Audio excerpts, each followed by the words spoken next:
Rama Rama Hare Hare Krishna Hare Krishna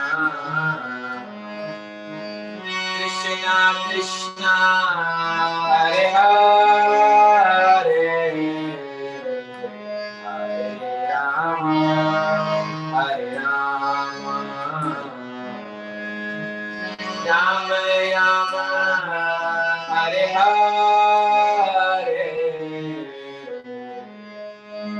Hare Krishna Hare Krishna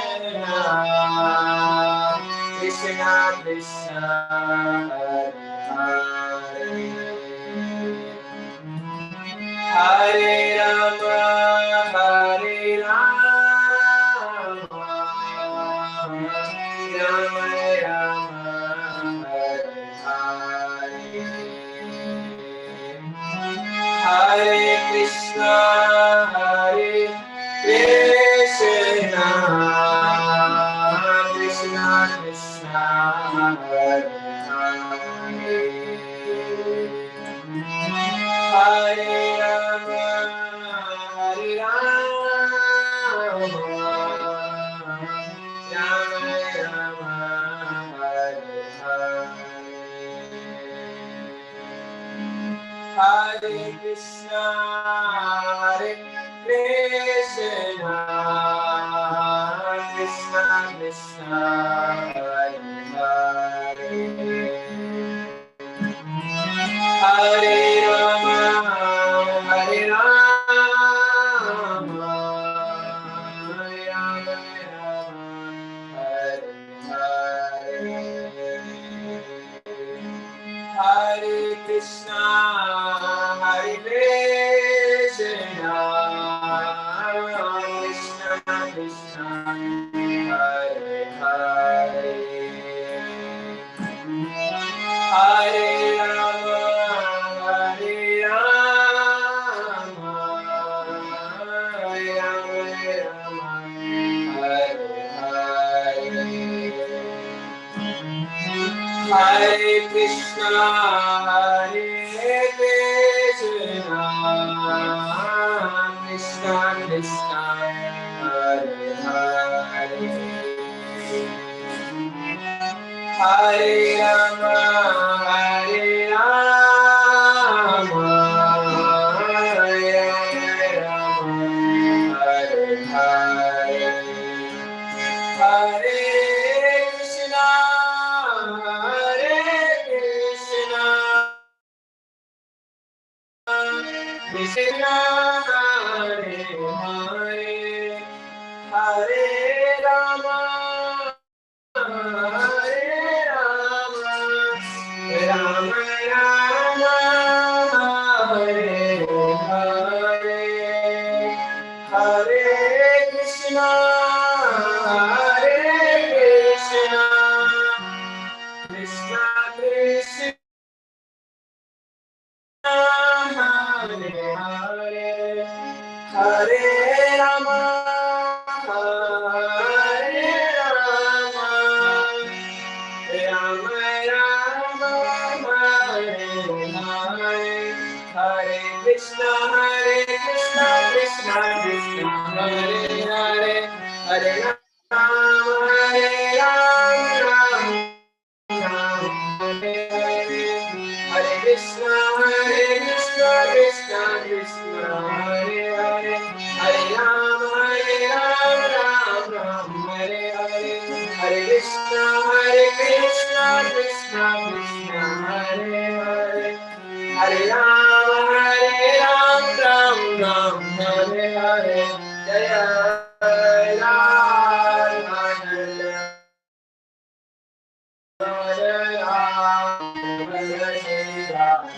Jaya Giri Govardhan Jaya Giri Govardhan Jaya Giri Govardhan Jaya Giri Govardhan Jaya Gaurani Sai Jaya Gaurani Sai Jaya Patita Pavan Gaurani Sai Jaya Jaya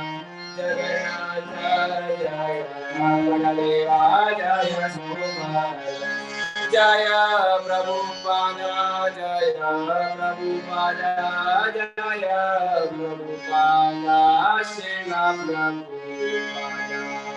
Hare Krishna, Hare Hare Bol. Thank you, everybody. Hare Krishna. Thank you, Darpan Prabhu. Thank you. Thank you. Please give Srila Prabhupada darshan also, Darpan Prabhu, if you don't mind.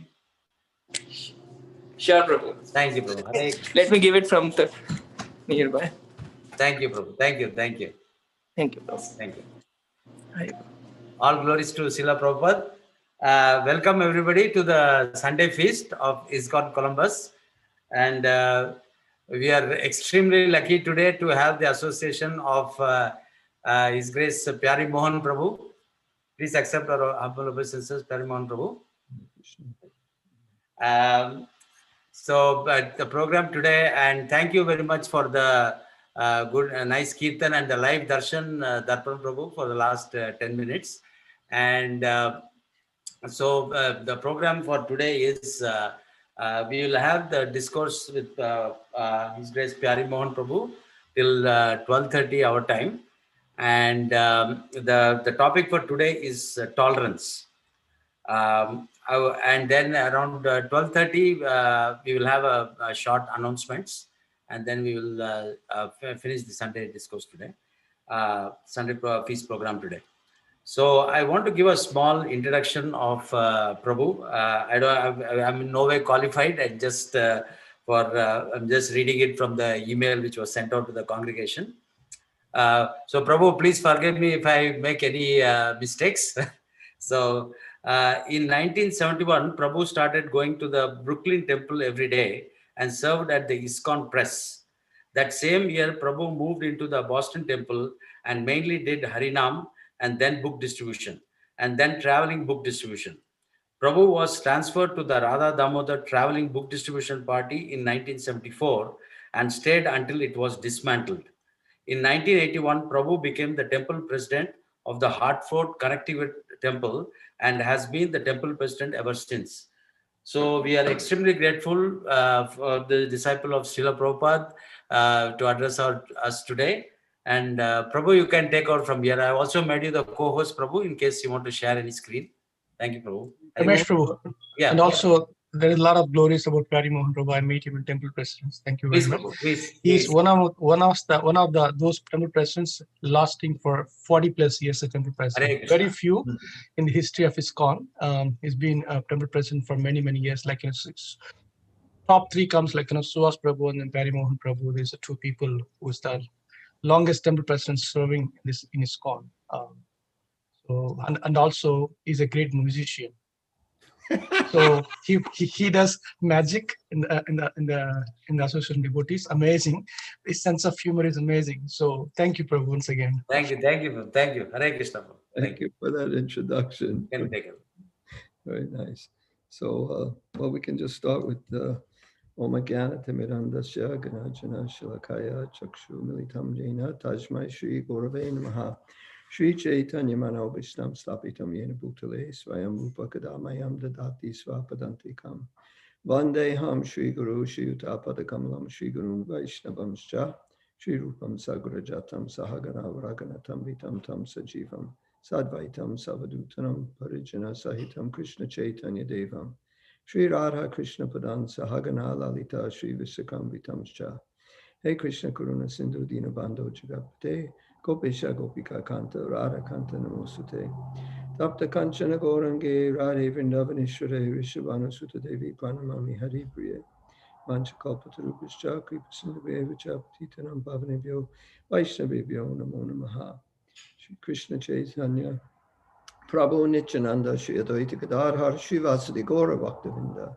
Hare Krishna Krishna Krishna Hare Hare Hare Rama Rama Rama Hare Hare. I'm going to ask you if you don't mind putting on your videos, because it's nice to see people you're talking to. Why are you encouraging him to do that? I mean, that's fine, but encouraging who to do hurry. What? You're like super antunav kada. A boy should like nowadays Kruti, we can hear you, Kruti. If you can mute yourself.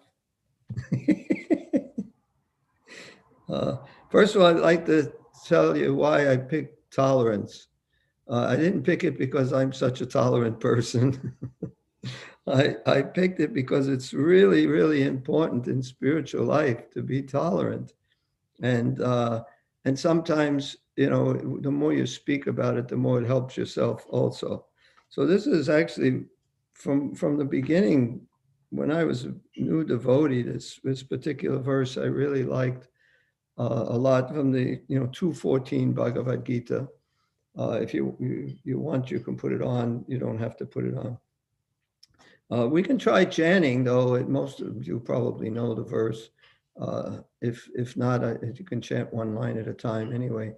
But if everyone can try to respond. Matras pashastu kaunteya. Matrasparshastu kaunteya. Itoshna sukha dukkada. Krishna sukha dukkada. Agamapaino nityas. Agamapaino nityas. Samsitikshasva bharata. Samtikshasva bharata. Atras pashastu kaunteya. Matrasparshastu kaunteya. Shitoshna sukha dukkada. Shitoshna sukha dukkada. Agamapaino nityas. Agamapaino nityas. Samsitikshasva bharata. Samtikshasva bharata. We have a few people try chanting. Matrasparshastu kaunteya. Matrasparshastu kaunteya. Shitoshna sukha dukkada. Shitoshna sukha dukkada. Agamapaino nityas. Agamapaino nityas. Samsitikshasva bharatam. Samtikshasva bharata. Matrasparshastu kaunteya. Matrasparshastu kaunteya. Shitoshna sukha dukkada. Shitoshna sukha dukkada. Agamapaino nityas. Agamapaino nityas. Samsitikshasva bharata. Samtikshasva bharata. Matrasparshastu kaunteya. Matrasparshastu kaunteya. Shitoshna sukha dukkada. Shitoshna sukha dukkada. Agamapaino nityas. Agamapaino nityas. Samstitikshasva bharata. Samtikshasva bharata. Matrasparsha. Matrasparsha. Sensory perception. Sensory perception. 2. Only. Kaunteya. O son of Kunti. O son of Kunti. O son of Kunti. Ita. Cheetah. Winter. Winter. Ushana. Summer. Summer. Dukkha. Dukkha. Happiness. Happiness. Dukkha. And pain. Daha. Giving. Agama. Appearing. Painaha. Disappearing. Anityaha. Non-permanent. Non-permanent. Tan. All of them. All of them. Titikshava. Shava. Just try to tolerate. Just try to tolerate. Bharata. O descendant of the Bharat dynasty. Descendant of the dynasty. So everyone can mute now. Translation. O son of Kunti, the non-permanent appearance of happiness and distress and their disappearance in due course are like the appearance and disappearance of winter and summer seasons. They arise from sense perception, O sky and Bharat, and one must learn to tolerate them without being disturbed. Purport. In the proper discharge of duty, one has to learn to tolerate non-permanent appearances and disappearances of happiness and distress. According to Vedic injunction, one has to take his bath early in the morning, even during the month of Magh, January, February. It is very cold at that time, but in spite of that, a man who abides by the religious principles does not hesitate to take his bath. Similarly, a woman does not hesitate to cook in the kitchen in the months of May and June, the hottest part of the summer season. One has to execute his duty in spite of climatic inconveniences. Similarly to fight in the religious principle of the Kshatriyas. And although one has to fight with some friend or relative, one should not deviate from his prescribed duty. One has to follow the prescribed rules and regulations of religious principles in order to rise up to the platform of knowledge, because by knowledge and devotion only can one be and because by knowledge and devotion only can one liberate himself from the clutches of Maya.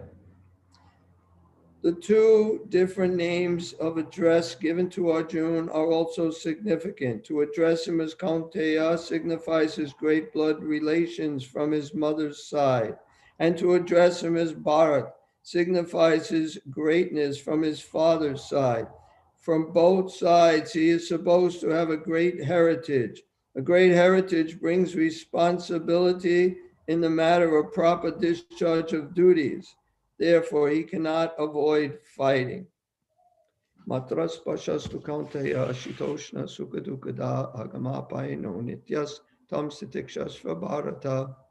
O son of Kunti, the non-permanent appearance of happiness and distress and the disappearance in due course, like the appearance and disappearance of winter and summer seasons, one must learn to tolerate them without being disturbed. So in the purport in the first line, in the proper discharge of duty, one has to learn to tolerate non-permanent appearances and disappearances of happiness and distress. Happiness and distress, actually the next verse also, it says, O best among men, Arjuna, the person who is not disturbed by happiness and distress and is steady in both is certainly eligible for liberation. So happiness and distress are going to come and go in the material world. The non-permanent happiness and distress, because there's also permanent happiness. Permanent happiness is Krishna conscious. When you're fully Krishna conscious, you're always happy. We also, if anybody didn't hear me earlier, if you don't mind putting on your cameras, I'd appreciate it. That'll make me happy, because sometimes I'm in distress too, because people don't turn on their cameras. But anyway, there's happiness and distress comes and goes in the material world. You can't be always happy materially, and you can't even be always distressed materially. Even when you're distressed, you think it's eternal. You think it's never going to end, but it will end. It always ends, and you got to be happy whether you like it or not. And similarly, you're going to be distressed whether you like it or not. So what does it mean to tolerate it? Tolerate it here in the discharge of your duty. We have our Krishna conscious activities. We have our Krishna conscious service. We have rounds to chant. We have to read some, we have to do practical service. We have our senses, so we engage our senses in Krishna's service. And Maya is not going to say, oh yeah, go ahead and do it, no problem. She's going to try to deviate us from doing our service. So in spite of all this, whether we're happy or whether we're distressed, we do our service. And Prabhupada gives the example of bathing in the winter months. Of course, we don't bathe outside. But still, you get the idea if you were bathing outside when it's really cold. And we have personally done that many times on travel in Sankirtan. We just go out in sometimes there were some devotees who had to break the water in in a lake or pool or something and just go swimming. We bathe in freezing streams that are moving fast, ice cold water, because you have to bathe. Prabhupada says you have to bathe. It'd probably be a lot harder now that I'm older, but when you're younger, it's somehow you're maybe more tolerant to these things. It seems like all the old people in the winter here, we're getting some very, very cold days. A lot of them moved down to Florida, because they can't take the cold anymore. But in happiness or the stress, heat and cold, whatever it is, there's certain things you have to do, and you make yourself do it. You don't just, whatever your service is, even you do that for your job, you have to go to work. Well, I don't feel like going to work. I don't feel happy today. Tell your boss, well, I don't feel very happy. Is it okay if I stay home today? Sure, no problem. But happiness and the stress come and go. So this is a very important thing in order for us to just be practical about doing our service. And all of us should take on some service, take on some responsibility. By taking on responsibility for Srila Prabhupada's movement, you make more advancement. So it's important. If you don't have any regular service, speak to your authority to see what you can do. Whatever, even menial service, doesn't have to be something big. You don't have to be a big leader, but just any service, just do it and don't stop because of some temporary happiness or distress.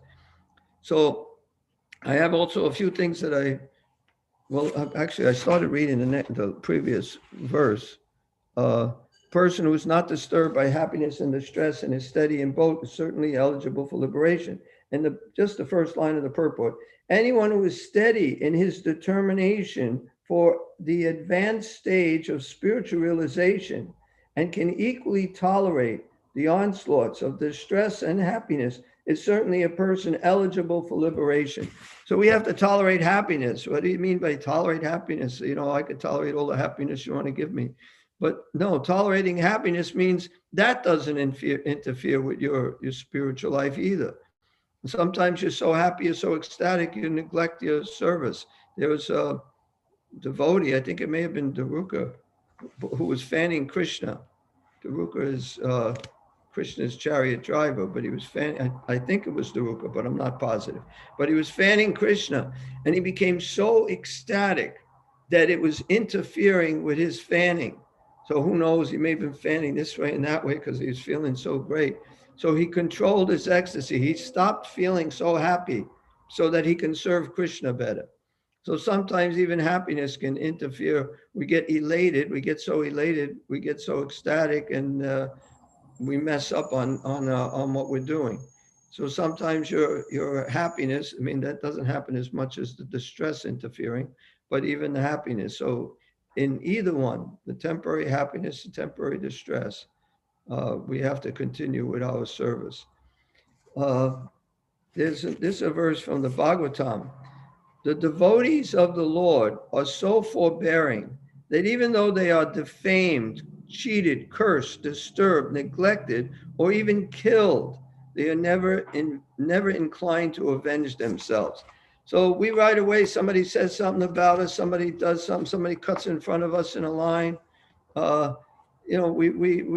get upset. We can't even tolerate that. But here, what a pure devotee. They're saying a devotee, the devotees of the Lord. So the devotees of the Lord, those who are truly surrendered to the Lord, they're so forbearing that even though they're defamed, people saying all these things about them, they don't get affected by it. I think it was Rupa and Sanatan who there was some Digvijay, somebody who was going around defeating everybody. So so Rupa and Sanatan, I think it was both of them, maybe just one of them. So my memory is not as, it doesn't serve me as well as it used to, and not that it ever served me that well, but one of them or both of them signed this paper stating that they were defeated by this person. So they didn't care what people thought. They didn't want to bother, out of false ego, defeating this guy. But Jiva Goswami, who was their disciple, at least Shiksha disciple, he was upset with this person, so he defeated him, and then he was chastised, I think, by Rupa Goswami, because he shouldn't have done that. But he wasn't doing it for himself to show. He was doing it because somebody was saying something bad about his guru. So therefore he smashed this person, to just show that he couldn't possibly. I'm a disciple of Rupa Goswami, and Rupa Goswami knows more than I know, and I know way more than you know. So Rupa Goswami didn't like it, sent him away. Then Sanatana Goswami came and told him to let him come back, and he came back. But the point is, sometimes devotees do, to defend another devotee or their guru. They may seem to not be so tolerant, because they can tolerate all the stress, even in this verse, of forbearing it, even though they are defamed. It's not saying that other devotees are defamed, cursed, disturbed, neglected, or even killed, that they are never inclined to avenge themselves, but for themselves, they're not inclined. Lord Nityananda wasn't inclined to avenge himself when Jagai Madai, when they hit him with the pot and he's bleeding, he's still telling them to chant. But Lord Chaitanya immediately became like fire. Prabhupada said we should become like fire if a devotee is attacked. We go on Harinam years ago. It's not as bad now, because people know a lot more about us. But there was devotees would get attacked, so other devotees would immediately, fight to help the devotee who was attacked. But for yourself, you're supposed to tolerate.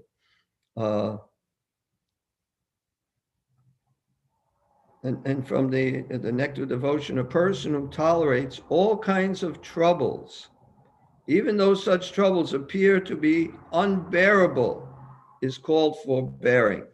So that's the meaning of forbearing. You take all kinds of troubles, and somehow or other you tolerate those and you go on. That's forbearing. There's also, Bhakti Siddhanta had said that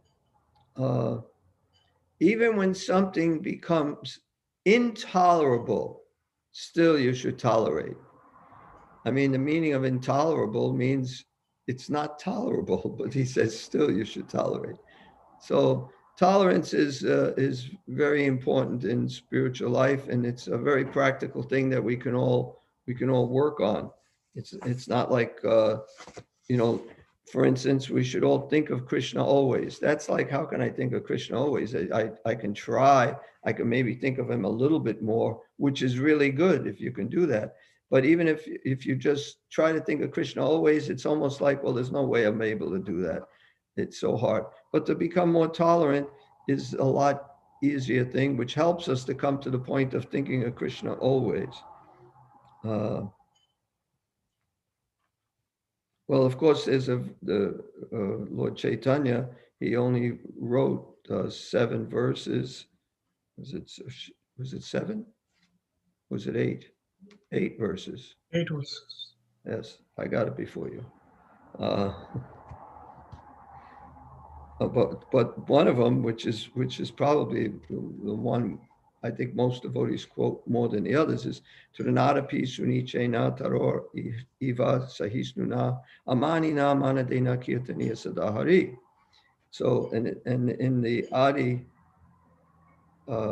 Chaitanya Charitamrita Adi 768 in the purport, it says this statement indicates that one can hear or speak about Vedanta philosophy through the disciplic succession. One must be very humble and meek, more tolerant than a tree and more humble than the grass. One should not claim respect for himself, but should be prepared to give all respect to others.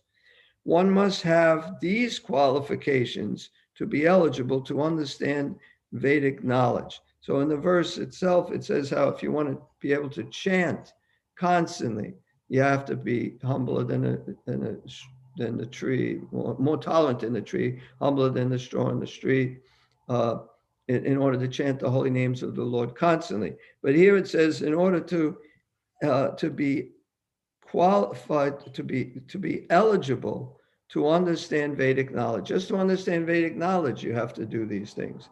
So humility and pridelessness, tolerance are some very, very essential qualities for devotees of the Lord.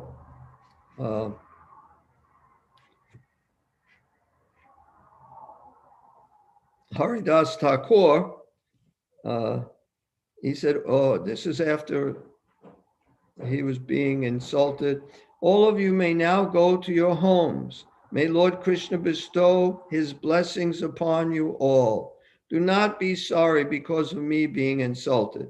So from this statement, Haridas Thakur, it is understood that a pure Vaishnava never takes anyone's insults seriously. I mean, sometimes, if it's from someone you know, someone who's been your friend, then you may be hurt by someone insulting you. But you generally never take these insults seriously. Not like you want to get back at them. You just say your feelings might be hurt. That seems pretty natural. But then you have to understand, it's also coming from Krishna. Everything that happens to me is coming from Krishna. Krishna is doing this for a reason. A pure Vaishnava never takes anyone's insult seriously. This is the teaching of Sri Chaitanya Mahaprabhu. And then again, Trinara Pisuni Chena Tarori Vasa Hisuna Amanina Manadina Kirtaniya Sadahari. One should chant the holy name of the Lord in a humble state of mind, thinking oneself lower than the straw in the street. One should be more tolerant than a tree, devoid of all sense of false prestige and ready to offer all respects to others. In such a state of mind, one can chant the holy name of the Lord constantly. So that's the actual the actual translation. The first translation was a little bit it wasn't quoted. It was just basically saying that you can't even know Vedanta philosophy unless you're in this state. So there's so many things about how we should be, some things to help us to make spiritual advancements, just practical things. It's nice to have these things, to know what we have to do, to get some idea of what can help us in our spiritual progress. So this is just one thing, and it's a very important thing. And if you do this, you'll be making a lot more progress. And even if you are tolerant, you can always become more tolerant. I would not recommend anyone praying to Krishna like Kunti Devi for calamities again and again, so that we can think of you again and again, because whenever these calamities come, we think of you, and thinking of you means no longer taking repeated birth and death. I think you'll get enough calamities without having to pray for them. Krishna's given us what we can handle. So we're going to get some distress, some calamity, some pain. This is the material world. It's a miserable place. Brahma bhuvanaloka punavartino junamama peta tukaunteya punajanma navijate. From the highest planet in the world down to the lowest, all the places of misery, when repeated birth and death take place. It's certified by Krishna as a miserable place. It is miserable. It's miserable. If you really just look at things that are going on in the world, in people's families, and so many horrible things happen. It is not a nice place. Relatively speaking, we may have a better situation than others, but we still have disease, old age, and death. I remember having one young lady telling me, my grandmother, she's really old and she's really happy. Old age, you're making it sound so bad. She's not realizing that what the pain a grandmother is feeling. I had a friend who's my age, and he went to the doctor, and the doctor asked, how do you feel? He said, I feel great. But if I felt like this when I was 20 years old, I'd go to the hospital. The pains and pleasures you feel when you're older, you get so much more pain, but you just get used to it. You're forced to tolerate it. You don't have a choice. But so old age is not nice, and you can't do what you want to do.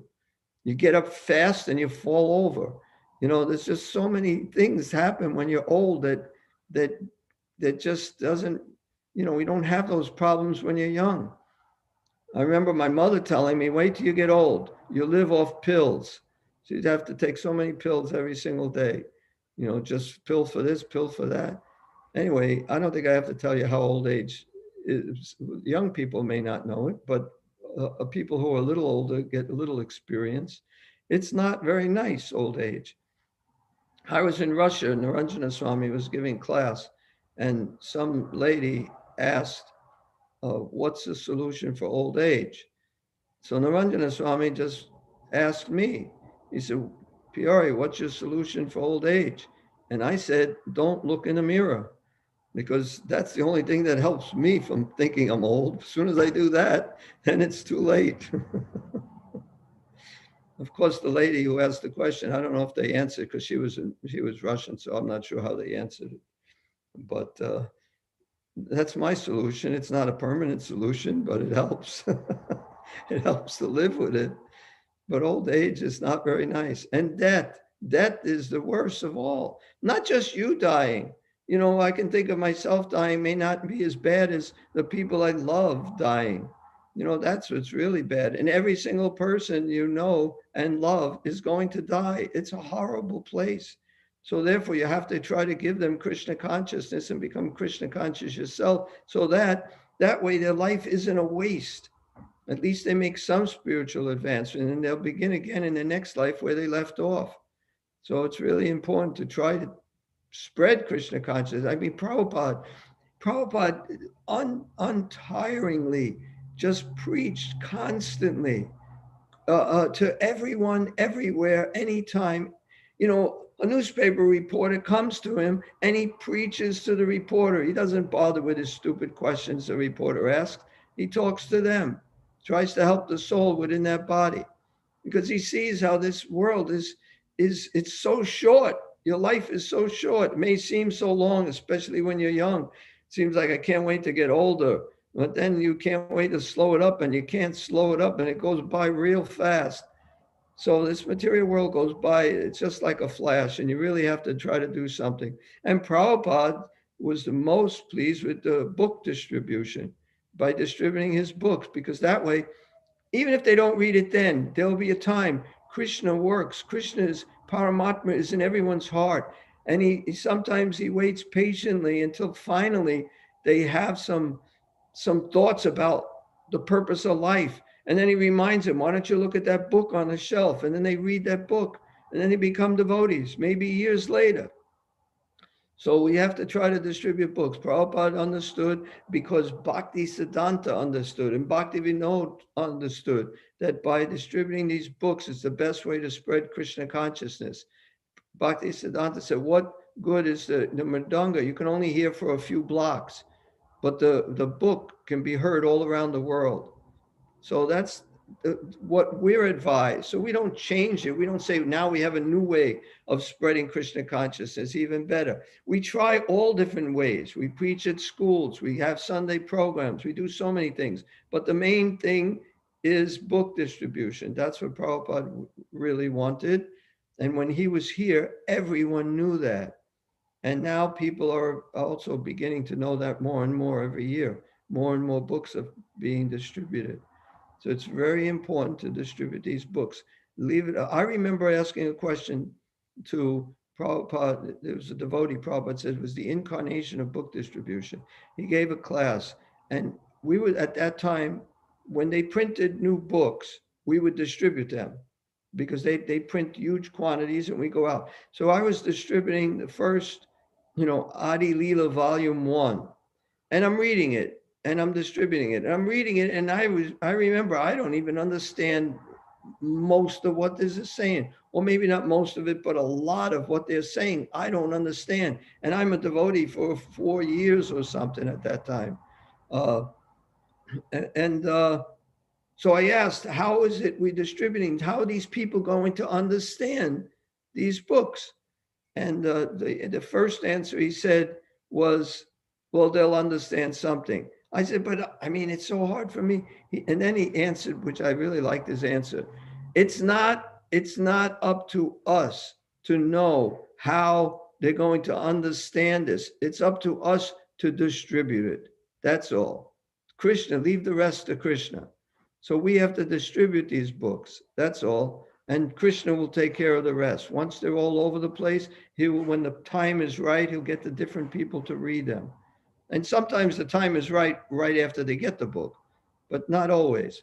But Krishna is in everyone's heart, and he's the super soul, and he's guiding us, and he's watching us, and he wants us to make, to go back home, back to Godhead. And not just he wants us, because Prabhupada desired this so much. Therefore, because Prabhupada's desire was so strong for these people to go back home, back to Godhead, Krishna becomes more lenient and helps them more. So the desire of Prabhupada is to please Krishna. Krishna's desire is to please Prabhupada. So when Prabhupada was here, so many people became devotees because somehow or other it became easier. Krishna made it easier because he wanted to please Prabhupada. So many people became devotees. So anyway, we have to do whatever our service is. And we should all, we should all support book distribution. Somehow or other, we have to figure out ways of distributing books. Because that is what our acharyas want us to do. This is from a purport in the 6th canto, 1st chapter, 6, verse 16. When a devotee is put into hellish conditions, he accepts them as Krishna's mercy. So whatever situation we're put in, we have to accept it as Krishna's mercy. It's not like just when I get something really good, oh, it's Krishna's mercy, thank you. But when we're put into misery, it's Krishna's mercy. Why is it Krishna's mercy? Because he's helping us. He's helping us to make some spiritual progress, to take shelter of him. Tate nukampam susamikshamanaha. He does not protest. The devotee doesn't protest. Oh, he doesn't think, I am such a great devotee of Krishna. Why have I been put into this misery? Instead, he thinks, this is Krishna's mercy. Such an attitude is possible for a devotee who engages in the service of Krishna's representative. This is the secret of success. So the secret of the success is to engage in the service of the representative of Krishna. So we know that Srila Prabhupada is the pure representative of Krishna, and anyone who's saying the same thing Srila Prabhupada is saying is also a representative of Krishna. And if we engage in their service, then we're serving the representative of Krishna, and that's the secret of success. You have to just, Prabhupada, he didn't get so many instructions from his guru. He didn't tell him to do this, do that, so many things, just one, a couple of things. And one of them was to preach to the Western, the English-speaking people, preach to the English-speaking people. So this was very important for him. And he took that was on the first day he met him, he got that instruction.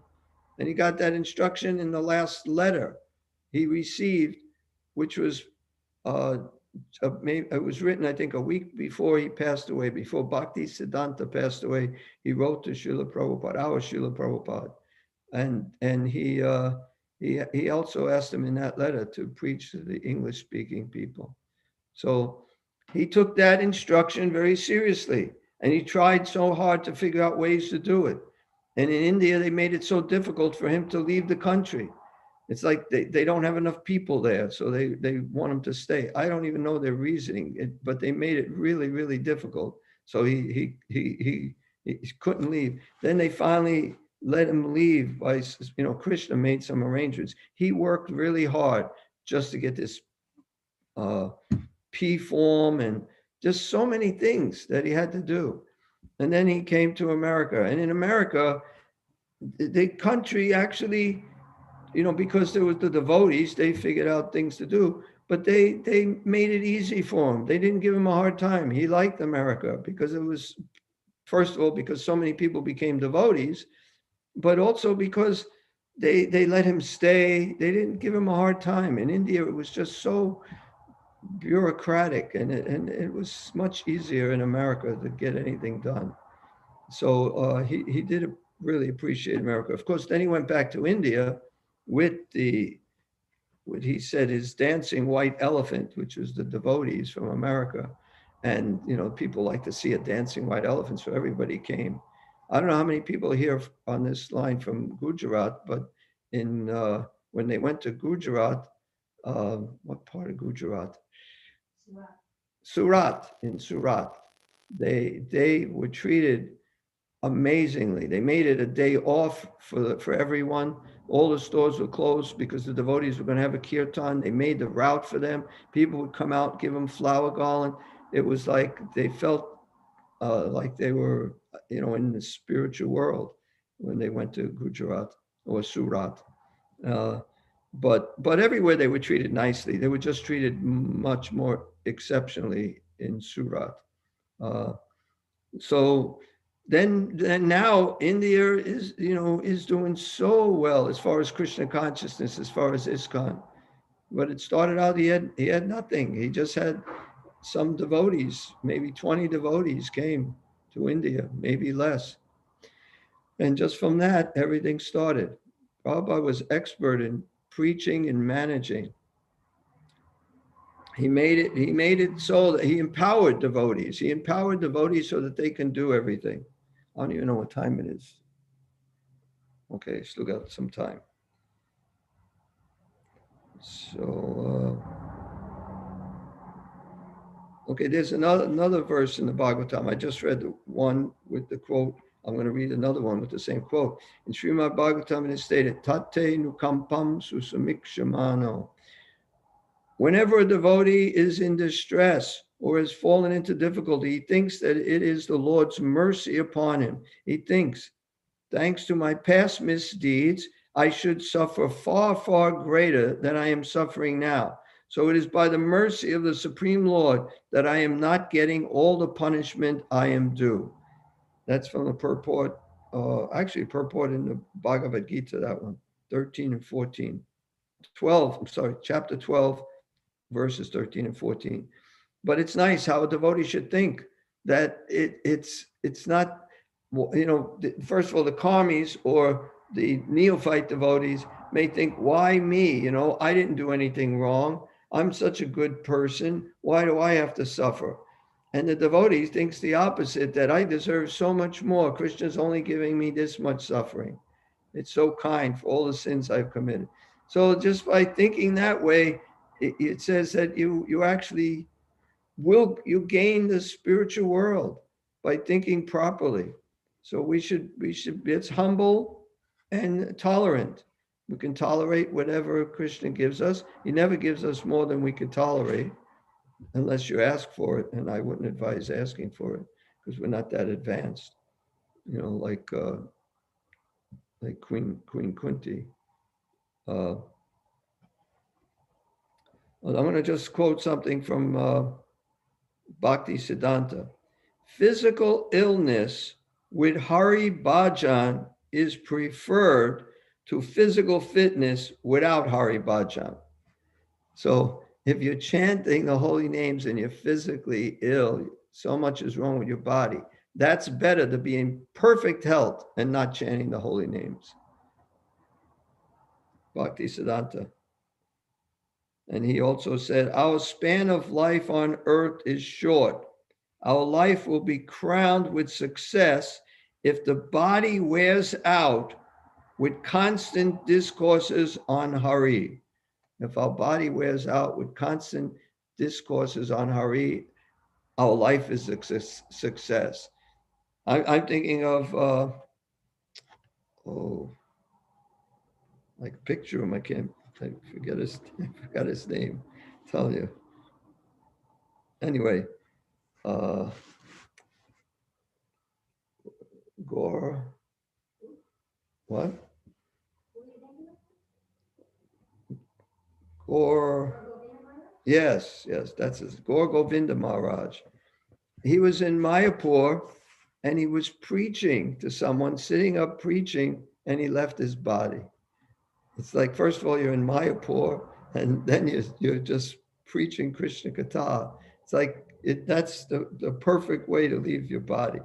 when your body wears out. So Bhakti Siddhanta, he also said, when something becomes, you said you have to tolerate. He says, even when it becomes intolerable, still you should tolerate. Well, I think I may have said that, but I like that quote. So it doesn't matter how bad it is, you can tolerate it. Well, this is a Bhagavad Gita. The Vedas deal mainly with the subject of the three modes of material nature, or Arjuna, become transcendental to these three modes. Be free from all dualities and from all anxieties for gain and safety, and be established in the self. And in the purport, part of the purport is, one has to learn tolerance in the face of dualities such as happiness and distress, or cold and warmth.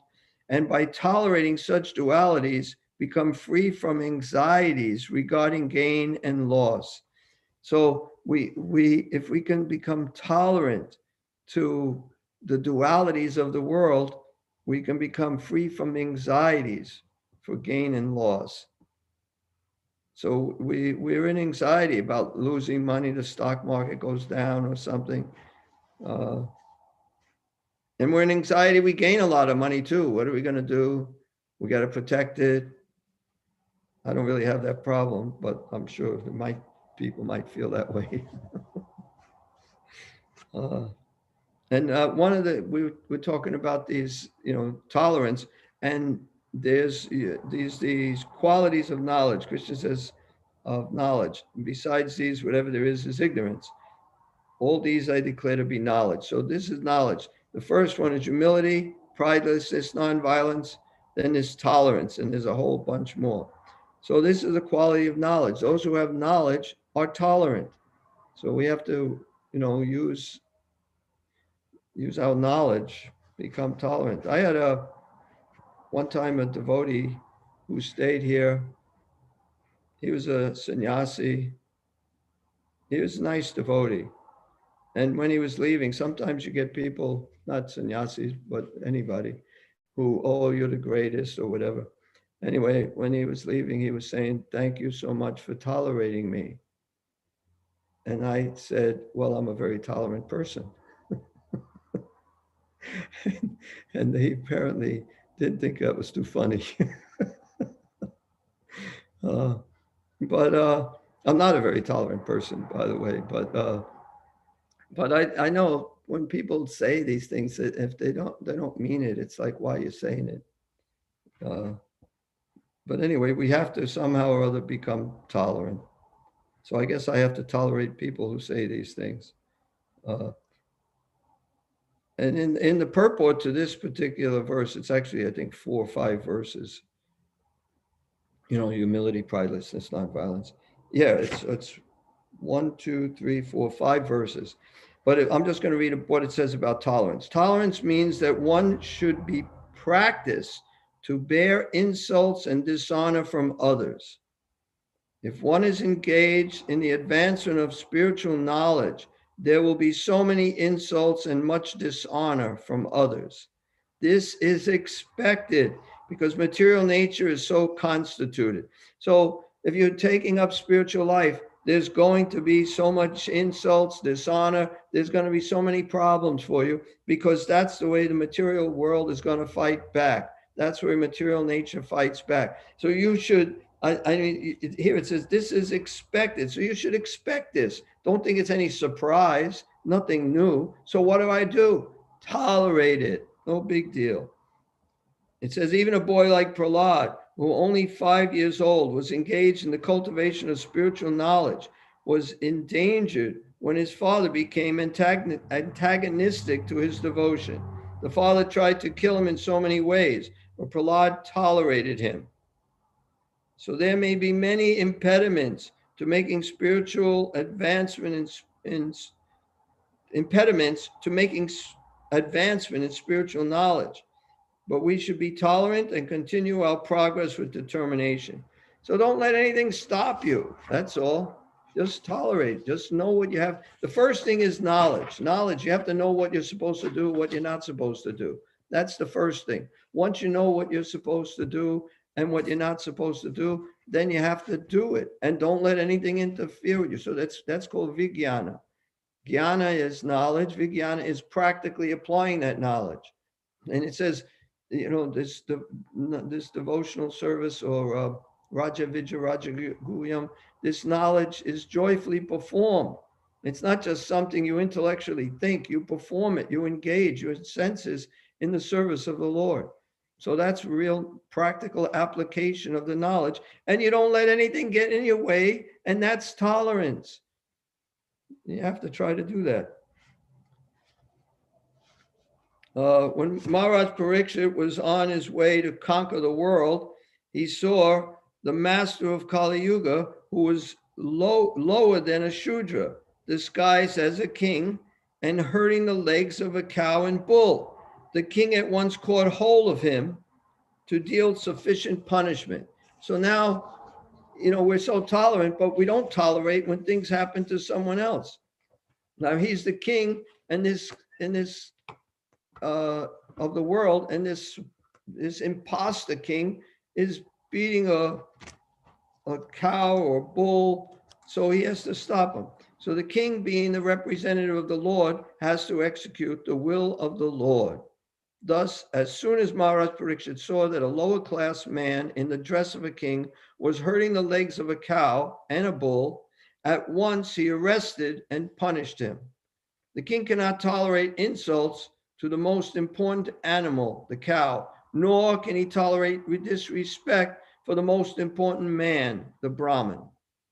So you can tolerate for yourself, but you don't tolerate when they're hurting other living entities, especially the cow or the Brahmin. And even the devotee, it says that the Vaishnava, he is greater than the Brahmin. So this is a real Vaishnava. So let's just try. We should see other devotees as Vaishnavas.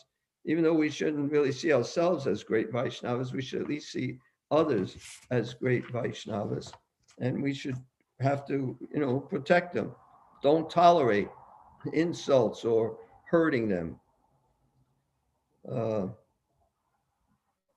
Interesting how when the sages on the bank of the Saraswati River were trying to determine who is the greatest of our predominating deities, Brahma, Vishnu, or Shiva. And they didn't know who was the greatest. Some of them were saying it's Brahma. He created everything. Some are saying it's Vishnu, who supplies everything and is maintaining everything. Some are saying it's Shiva, because no matter what they do, he can destroy it all. But anyway, they had different arguments for who's the greatest. So then they decided, whoever is situated in the mode of goodness, whoever's the most tolerant, then we'd consider him the greatest. And they were testing for the mode of goodness, and they were testing to see who's the most tolerant. And they picked Brigamuni because Brigamuni is the son of Lord Brahma and the brother of Lord Shiva. So let him go and test them. And then he tested Lord Brahma by a mental offense. When he came in to see Brahma, Brahma was so pleased to see him, and Brahma said that, okay, my dear son, please, oh no, he didn't say that. That was Shiva. What he did was, when he saw his son, he was so happy to see his son, and he said something to him, oh, my son, how are you, or something, and his son ignored him. This is Vedic culture now, when you see your parents, you should offer your obeisances, you should offer respects, when you see your parents. So he didn't do that. He just did whatever he wanted to do, just walk around, touch things, look at things, whatever he did. And Brahma became so angry because his son did not treat him properly. So he was going to curse him, but by his great intelligence, he was able to control his anger, so he didn't curse him, and Brigamuni just left with his life and almost didn't leave with his life. Then he went to, that was at Brahmaloka, then he went to Shiva's abode, Kailas, and there, somebody's saying something. I don't know if they're saying anything to me, because I can't read and talk at the same time. unless I'm talking about what I'm reading.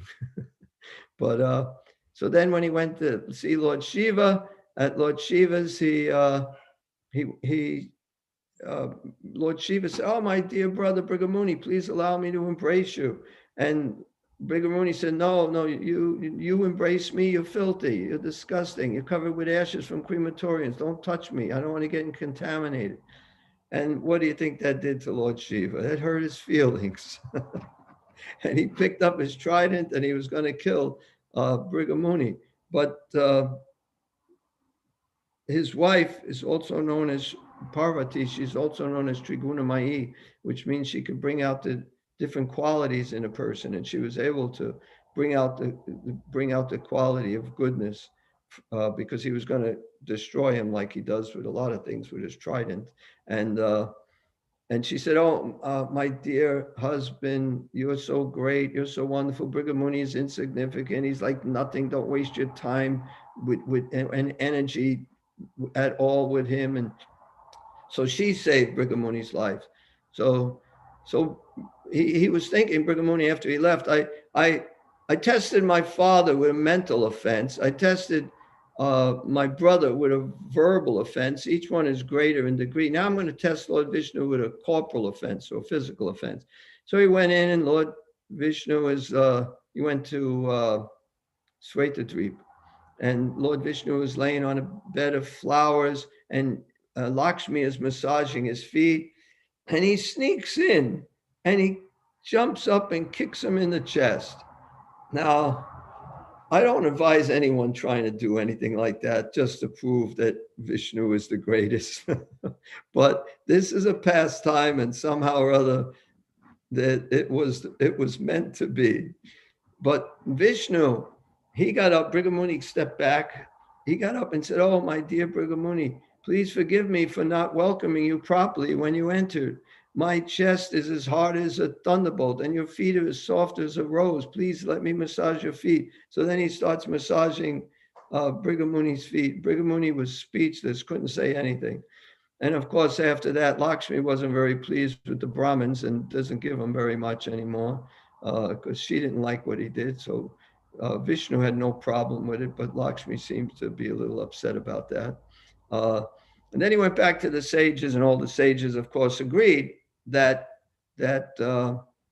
Vishnu is supreme because he's the most in the mode of goodness and the most tolerant. And here I have Brigamuni tested the tolerance of the Lord by purposely kicking his chest. But instead of being angry at Brigamuni, the Lord begged his pardon, saying that Brigamuni's leg might have been badly hurt because his chest is too hard. So, you can't get more tolerant than that. And this is something else. It's a purport in the Bhagavatam. It's just one sentence I copied. "No sane man or woman can tolerate the non-devotees giving trouble to devotees." Prabhupada says we should become like fire. If a devotee is attacked, we should become like fire. And here it says man or woman. So we want to see some of you women becoming like fire and not tolerating this. So one greatness has to be estimated. Oh, this is from the Krishna book. One's greatness has to be estimated by one's ability to tolerate provoking situations. So that's how you can see how great someone is. If they can tolerate provoking situations.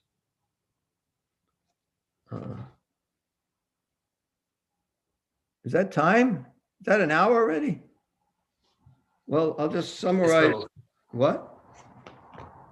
Hello? Yeah, it's been our Prabhu. Go ahead, Prabhu. You can summarize, Prabhu. Right. Well, I'm just going to tell you, like, there's a couple of things where, Krishna is not tolerant either. When some demons insult the devotees or try to kill the devotees or do something, Krishna doesn't tolerate it. For himself, he also tolerates. He tolerates so much, but he doesn't tolerate anything that the people try to do to the devotees.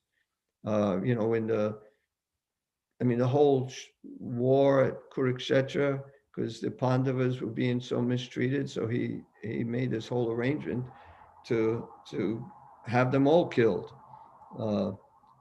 There are many instances. So, but before so as devotees, we don't tolerate certain things, mainly when someone's hurting Krishna, or they trying to blaspheme Krishna or blaspheme the devotees. We don't tolerate that. So what do? The best thing to do most cases, just walk away. Don't stay there. But you shouldn't be listening to these things. And another thing you can do is defeat them if you can defeat them. But most of these people, they don't listen to logic or reason, so it's a waste of time trying to defeat them.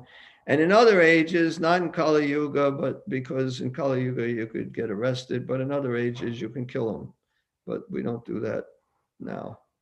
So we just walk away, and that's it. And don't associate with those people as far as possible. Okay, did anyone have any comments? Well, let's try questions first. Any questions? Yeah, thank you, Prabhu, for the amazing discourse.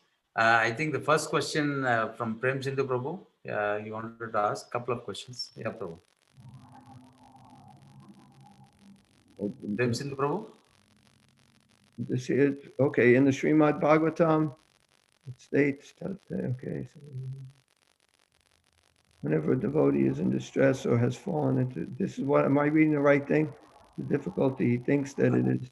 Prabhu, I think I was trying to unmute so that Prem Sindhu Prabhu can ask the question. Yeah, that would be better. Yeah. Is he there, Prem Sindhu Prabhu? Yes, he couldn't tolerate my class. No. Yeah, I think might have some temporary. I think next question we can move on to Rukmini Mataji. I think Rukmini Mataji also had a question. Go ahead, Mataji, please. Thank you for this very important and very moving class about tolerance. So the verse that you quoted first is from so Bhagavad Gita 2:14. Yeah. So Krishna is telling Arjuna to tolerate, and it seems that what constitutes tolerance, it can be a little subtle. So the backstory is that after the Pandavas were sent to the forest for 12 years and then a 13th year, and then they finished everything properly, and then they wanted their kingdom back, and then they sent Krishna to ask for the kingdom back, or even 5 villages back, and then Duryodhan said, I won't give them even enough land to drive a pin. And so in sort of a everyday mundane concept of tolerance, we would think, oh, well, then they should have just tolerated that. And we might think that in the first chapter of Bhagavad Gita, when Arjuna is saying, oh, well, maybe let's not fight, one might think that not fighting would be tolerance. Right. And here, instead, Krishna is speaking this verse to Arjuna to tell him to fight. So it sounds a little bit intolerant to say, oh, if you're not going to give me my kingdom back, then I'm going to, start a war with you. Right. So it seems that there's apparently something that we are not supposed to tolerate, which is not being allowed to do our duty. But then, then in this age, like what is our duty is not always so clear. So maybe you could expand on that. Well, first of all, I completely agree with you. If you don't really know anything about Vedic culture, Arjuna's arguments make more sense than Krishna's arguments. But that's not understanding Krishna's God. And anything he says is absolute. But in Vedic culture, we can understand that there are duties for the Brahmins, there are duties for the Kshatriyas. And he's a Kshatriya. And Krishna's pointing out his duties, and you shouldn't let anything interfere with your duties. Now, the war was already happening. He was just happened to be on one side. He didn't even start the war, but he happened to have to fight. And he has to fight. And that's what Krishna is saying. I think the highest, religious principle is you do whatever Krishna wants, no matter what. So now what is our duty today? It's not like your duty is to be a programmer or your duty is to do some other work, whatever it might be. That's not your duty. Your duty today is, at least the way I look at it, is following the regulated principles, chanting 16 rounds, associating with devotees, hearing Srimad Bhagavatam. These are your duties. And if you can, do some practical service for the temple or for spreading Krishna consciousness. So that's your duty for today. And you shouldn't let anything interfere with that. And I'm certain you and every one of us have times when things interfere with our japa, but we can't let it interfere. We still have to make sure we chant our japa.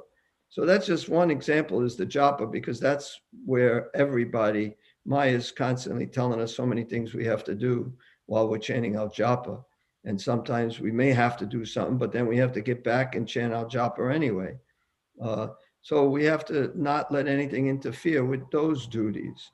Not so much your, I mean, we had one person who came here, who was preaching to this guy he works with, and the person eats meat. He's an Indian man, but he eats meat, but he says he's a kshatriya, so he can eat meat. And he wants to know, what do I tell him?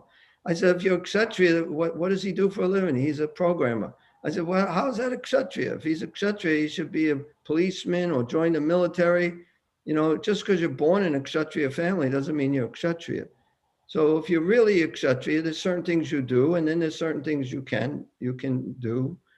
Like sometimes they would eat meat, kshatriyas. But if we don't really have, everyone today is born a Shudra, and you can work your way up. You can become a Brahmin. Prabhupada is trying to create Brahmins. He said this is a headless society. The Brahmins are the head of society. Kshatriyas are the arms, the Vaishyas the belly, and the Shudras are the legs.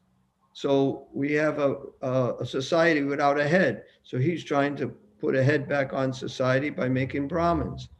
So it's by qualities and work, as we know, Chaturvanya Maya Shrishta Guna Karma Vibhagasaha. So it's not by birth. So, but I don't see anybody working as a Brahmin, Kshatriya, Vaishya, Shudra, and that's their duty. I see our duties are the most spiritual duties. And you don't let anything interfere with that. You tolerate whatever it is, but you make sure you get those things done. That's my understanding. But I do agree. When I first read the Bhagavad Gita, I was all for Arjuna. I really thought, why should he care? Why should he care what people think? Even that, what will Drona and Bhishma, they think you left the battlefield out of fear only. So now I was thinking previously, when I just got into Krishna consciousness, that why should he care what they think? But you should care what people who are spiritually advanced think. You shouldn't care what the average fool thinks. We don't care what they think. We go out in Harinam, they think we're crazy. We don't care. But when advanced devotees think we're doing something wrong, we should care because it's a fact. So I don't know if that answers your question. Partly. So you're saying that one duty that you're suggesting, it's the sadhana, our sadhana and our service. Yes. That's something that we should do, and we should tolerate whatever is necessary for us to do that. Yes. The other, so I mean, it says in the very first verse of this purport, it's talking about proper discharge of duty. And one should not deviate from his prescribed duty. Shri Krishna also in the Bhagavad Gita, he also says, he says one verse, one half of a verse twice, and that sort of indicates its importance. That's chapter 3, verse 35, and chapter 18, verse 47. And in both of those, it says that one is supposed to do one's own duty and not another's. And in the second half of the verse, in chapter 3, verse 35, it says that to do another's duty is a dangerous path. And in chapter 18, verse 47, it says that if one does one's own duty, then one will not reach any sin. So it does seem like Shri Krishna is saying that it's quite important to do one's. Well, at that time, most people were. If you're born in a Kshatriya family, you were a Kshatriya. So you do that particular duty. In other words, people shouldn't get on the mental platform. Well, I can do this better than that. I should be doing that. So even that you can apply to your service that you're doing, not your sadhana. Everyone does the sadhana, but everyone should also be doing service. So whatever your service is, you might think, well, I can do a different service better. But if this is, you can also mention that to your authority, telling them, I think I could do this better. But whatever they say, no, we need you to do this now, you do that. Prabhupada also said, you do the needful, whatever needs to be done. That's what you have to do. This is Kali Yuga. And at that time, those were certainly the right things to say. And it's also for us today, but we can understand it in a little different way. That whatever we're assigned to do, we should do it and not think, well, I think I should do this. I can do this better. You get on the mental platform. It doesn't matter. And every endeavor is covered by some sort of fault. So we just do the service the best we can, and Krishna's pleased. And if he wants us to do something else, he will. Sadaputta, he was like this great mind, super genius. And when he came to the temple, he was washing pots. They put him as a pot washer for several weeks until they found out, his qualifications. Then they engaged him properly. So sometimes Krishna might do that to you in order to see your humility, see if you're willing to do anything for Krishna. And that's the way we should be. We should be willing to do anything, whatever Krishna wants, whether it's what I think I'm good at or I don't, or not. We should be willing to do it. So that's surrender. Do the needful.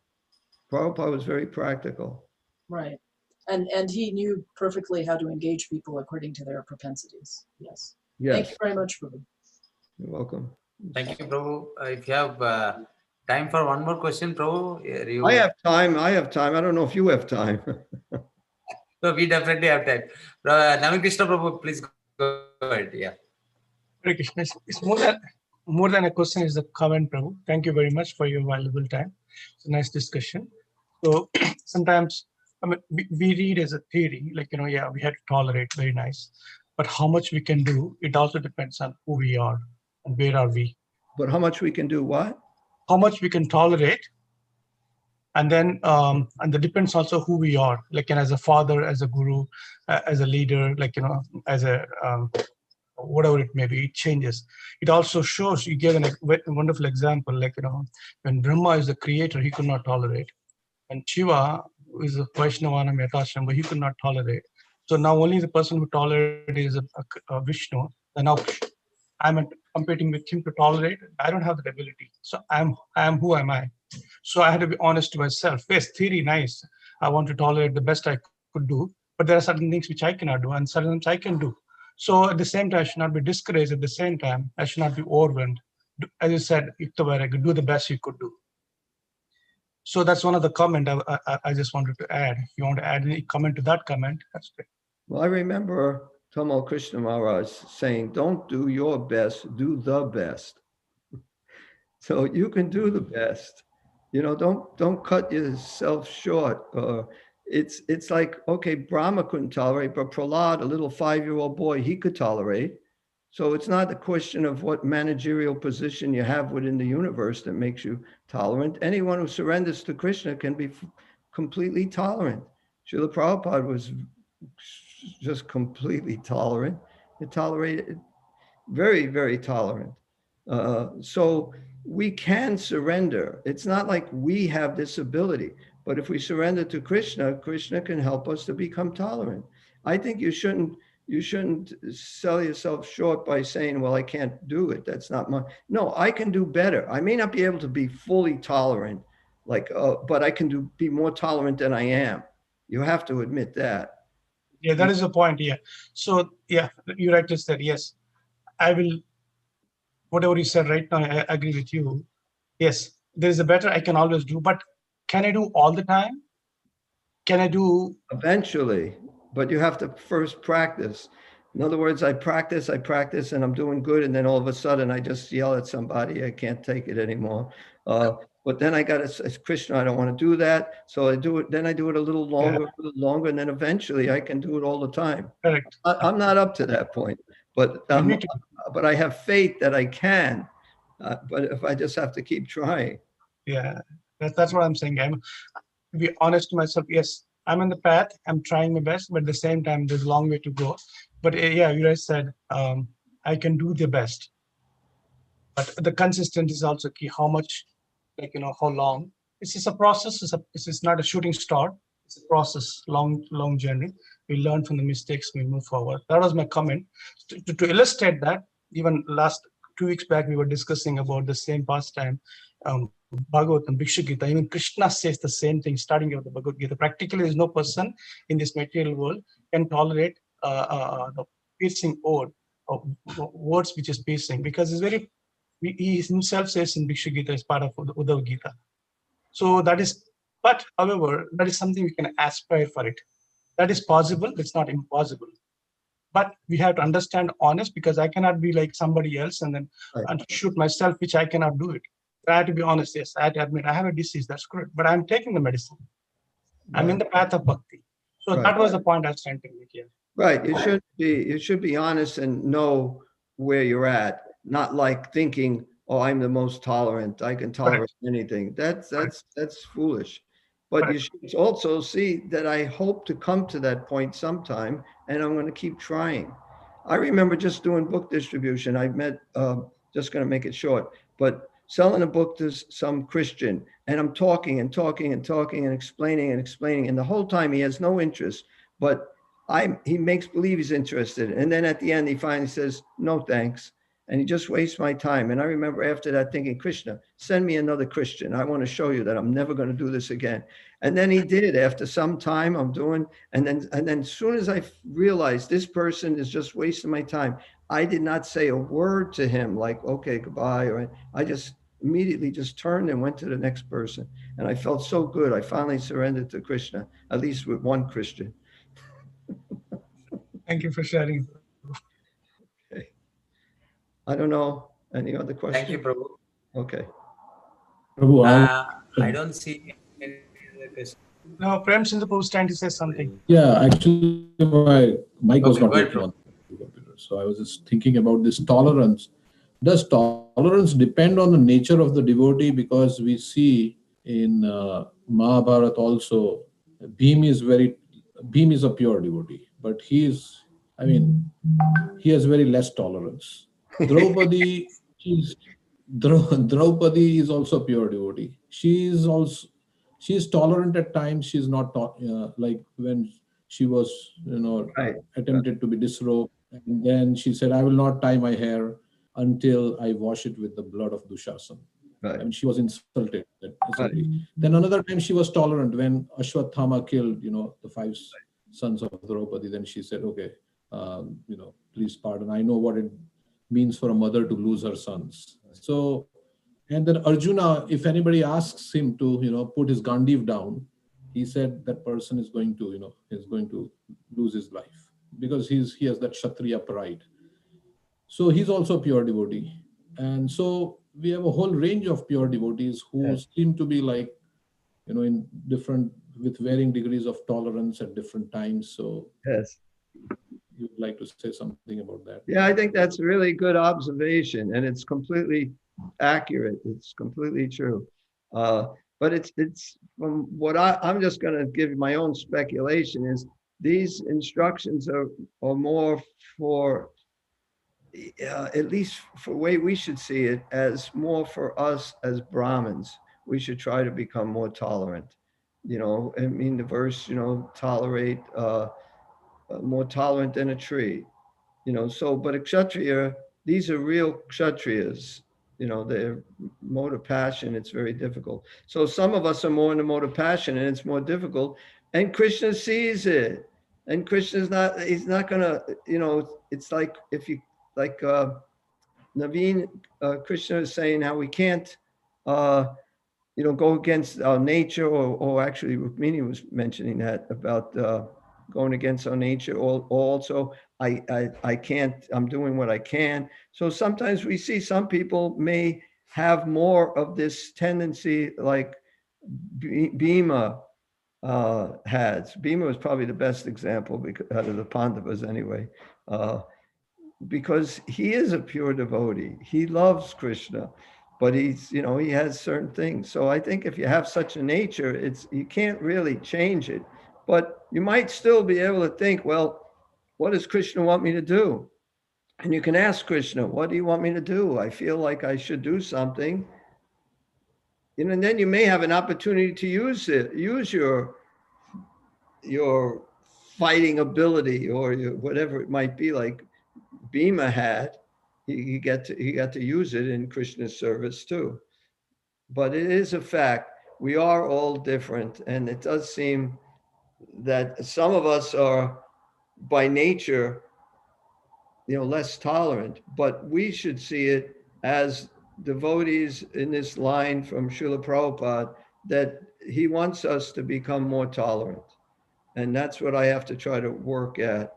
And I think most of us are not pure Kshatriyas.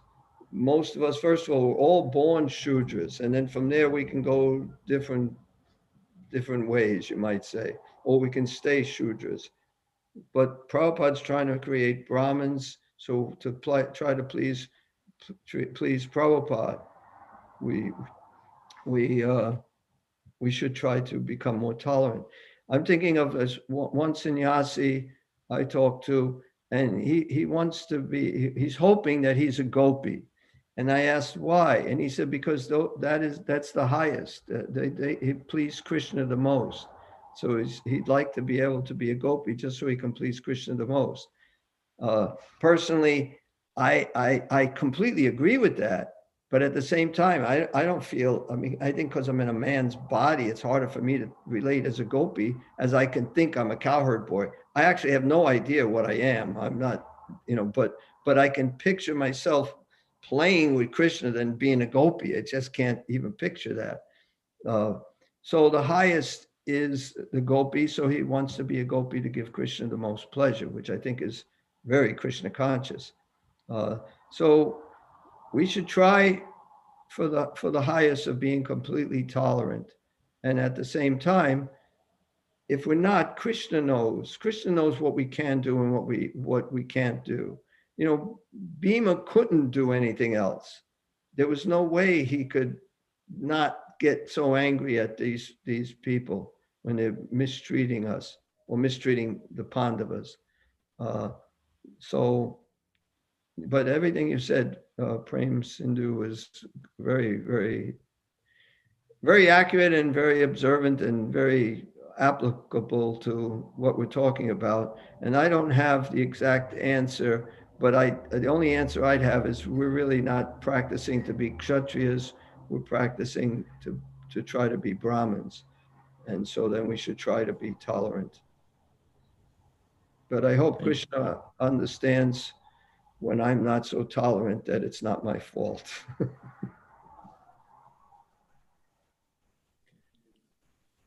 Thank you. Okay. Anything else? Thank you very much. Prabhu, Premchand Prabhu, did you have any other comments, or are you okay? No, I'm done. Yeah. Okay. Thank you, Prabhu. I think we are over time. And thank you so much for your time. I know we are over time. Hare Krishna. But very nice topic, Prabhu, on tolerance. So just to close this on a note, we definitely want you for future classes also. So whenever you have time, please come and we'll have another class. Thank you, Prabhu. Thank you very much for inviting me. And I'm happy you have some nice devotees who are very thoughtful. Thank you, Prabhu. Thank you, Prabhu. And yeah, once this COVID is over, we definitely invite you to come and visit our temple also, Prabhu. Hare Krishna. Hare Krishna. Thank you very much. Hare Krishna. Hare Krishna. Glories to Srila. So we'll a couple of quick announcements before we close this session today. So the next Sunday is the 7th of February is Sattila Ekadasi. So we will have the 3-hour Kirtan from 6 to 9 as always. And then there are a couple of big festivals coming this year, this month. Again, this month is like starting tomorrow, February. So on the 18th, we have Sri Advaita Acharya Appearance Day. And then on 25th, we have Nityananda Triyodasi. Haribol. So I think those are the announcements, unless somebody else had any other announcements. Prabhu's, there are no other announcements. We'll close this session today with the Vaishnava prayers, Vaishnava Pranam prayers. Vancha kalpatarubhyasya kripa sindhubhya yevacha patitanam pavanebhyo Vaishnavebhyo namo. Thank you, Prabhus. Hari Bol.